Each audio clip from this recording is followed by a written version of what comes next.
प्राचीन भारत में पुरु नाम का एक राजा था जो अपने राज्य को न्याय और शांति से चलाता था।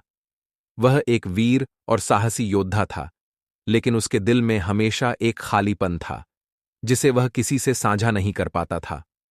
एक दिन जब वह अपने राज्य के दौरे पर था, उसने एक गांव में एक सुंदर और विनम्र युवती को देखा जिसका नाम प्रेमलता था। प्रेमलता अपनी सुंदरता और बुद्धिमानी के लिए पूरे गांव में प्रसिद्ध थी। वह न केवल सुंदर थी, बल्कि उसकी आवाज भी बहुत मधुर थी। जब राजा ने पहली बार प्रेमलता को देखा, तो वह उसकी सुंदरता और मधुर आवाज से मंत्रमुग्ध हो गया। उसने तुरंत ही तय कर लिया कि वह प्रेमलता को अपनी रानी बनाएगा।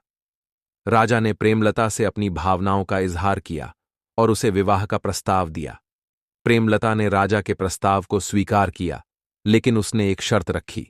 उसने कहा कि वह केवल उसी समय राजा से विवाह करेगी जब राजा अपने राज्य के सभी लोगों के लिए एक समान और न्यायपूर्ण समाज बनाएगा, जहां सभी को समान अधिकार और सम्मान मिलेगा। राजा ने प्रेमलता की शर्त को स्वीकार किया और अपने राज्य में कई सुधार किए। उसने अपने लोगों के लिए न्यायपूर्ण कानून बनाए, गरीबों और जरूरतमंदों की मदद की और राज्य में शांति और समृद्धि लाने के लिए कड़ी मेहनत की। कुछ समय बाद राजा ने प्रेमलता से विवाह किया और उसे अपनी रानी बना लिया। उनके प्रेम और बलिदान की कहानी पूरे राज्य में फैल गई। उनके शासनकाल में राज्य में शांति, समृद्धि और खुशहाली आई।